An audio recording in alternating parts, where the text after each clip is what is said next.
So, can you share a bit more about your journey into private medical practice and what made you decide to start it and when was the right time for you? So I started private practice immediately after I became a consultant, but was more like as an hobby and simply because I had one patient that came to me and said, I want to have this operation done privately. At the time, I didn't even know how to do it. I wasn't even set up for private practice at all, and I hadn't thought of doing it myself. But then I then started to enjoy, as more patients came along, the possibility of seeing them regularly, plenty of time to discuss their condition, to really be able to give individualized care rather than go through the rushed NHS system. And then, of course, over time, things grew, and I really like the possibility of treating them in a private hospital with my team, choosing the anesthetist, and I can deliver a much better results to patients, I have to say. When you first set up your private medical practice, what were the most important decisions that you had to make? Whether it's like location, partnerships, branding, etc. So again, first of all, to choose the right hospital where there was a space for me to grow and were not already overly dominated by one or two individuals that were hoovering the vast majority of the referral, and was going to be tolerated rather than welcome. So then to convince, as I said, the private hospital that I could be an asset for them and generate business for them, and that we could work in partnership. And then, as I said earlier, to set up the entire patient journey from the first contact down to when they were discharged post procedure. How do you think about differentiation in private medical practice? What do you think makes one consultant more successful than another in growing their private practice? I think that the vast majority of consultants have the same certificates on the wall. But what makes different is how you approach everything else. So I talk to lots of colleagues that want to have this done on the cheap.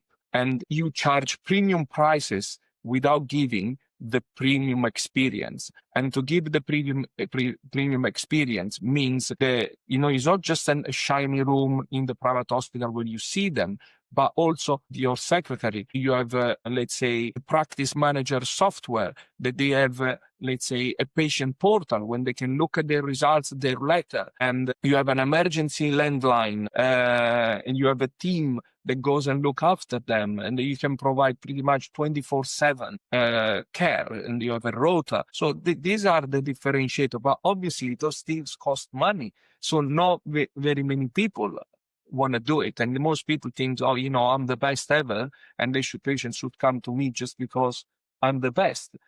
And that's all well and good, but most people think the same. So eventually, unless you do something different, there is no differentiator. What advice would you give to other medical consultants who feel uncomfortable with, selling their medical service? It's not about the selling. It's about,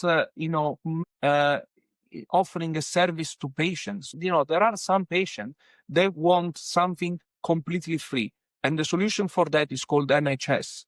And I work in both. So I'm not, impossible to access. Get a GP referral or a specialist referral, and you can see me for free in the NHS, but it will be for 15 minutes at the time that the hospital tells you to come, right? And if you need a CT scan, you might have to wait 6-8 weeks, perhaps, if it's not urgent, if it's not for cancer-related matter, right? So, but there are some patients that say, you know what, I can't take that.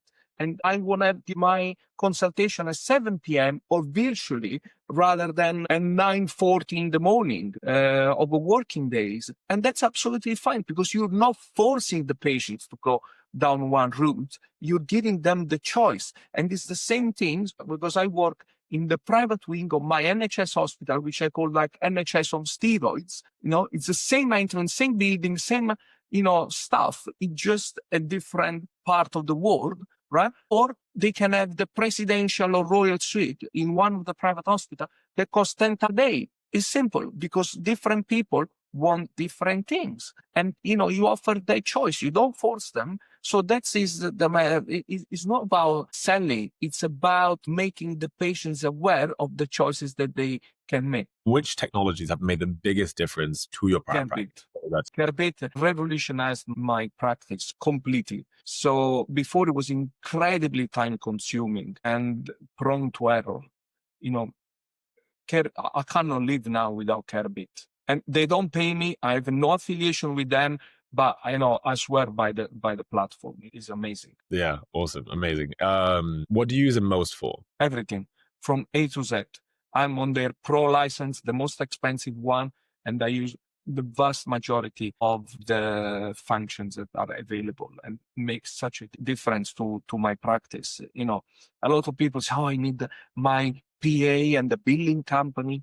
When I see a patient, by the time the patient walks to the lift, they've already received my letter. I built the insurance and I even requested their investigation. It takes me minutes to do all that through the platform.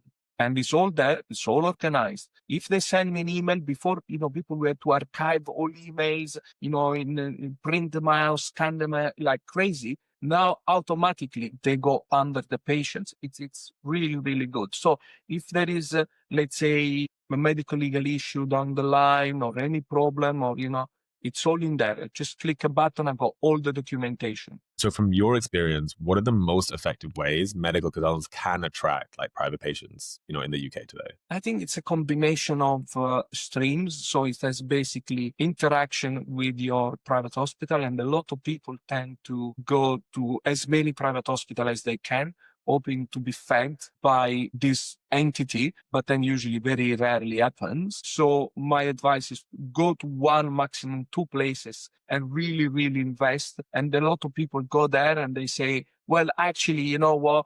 To come to you, I want X, Y, Z.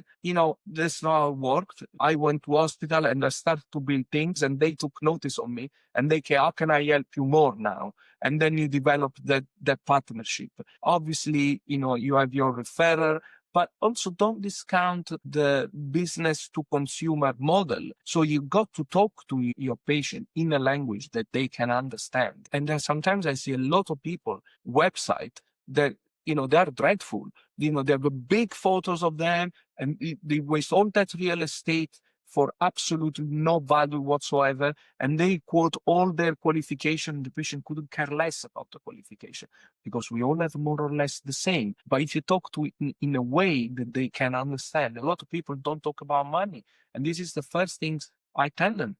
And patients perceive it as genuine. For example, I'm about to do a video, the 5 competitors that I would recommend, and I'm not there, obviously. Yeah, And then absolutely. I tell some patients that go to the NHS. I'll see you in the NHS. And I tell you, almost all of them said, no, I want to be treated by you privately. If you had to just give like 3 tips to fast track like the private practice growth, right, to get to the numbers that you're sitting at right now, like what would they be? Have your infrastructure in shape. And a lot of people think I'm going to grow. And once I've grown, I'll put the infrastructure in place. It should be the other way around. You should have redundancy in your system because that will allow you to grow. Also, you need to have the website, which is the core engine of your business. So a lot of people spend very little on websites, sometimes are done in-house, but there are so many technical details you've got to take care of that is impossible for any of us as a doctor, unless you decide to change career to take care of in an effective way. And the third thing is probably to steer away from all these cheap solution that promise you the world and deliver nothing. And I'm saying the like of this review platform and things like that. It's fine if you use them as a review platform to collect the thing. That's fine. Those patients perceive it a little bit more professional and nicer than Google. They seem like more inclined. to use that something that is a review platform that's specifically designed for patients rather than a generic one like Google. But then whenever people come to me, they're very disappointed and they say, oh, I spent this money, it's done nothing for me. Yeah, it doesn't. Unless you are, let's say dermatology, ophthalmologist, general medicine, these times that, the patient don't really care what they see, so they can book online. But if you are a little bit more like a surgeon, very rarely you see the full benefit of the platform.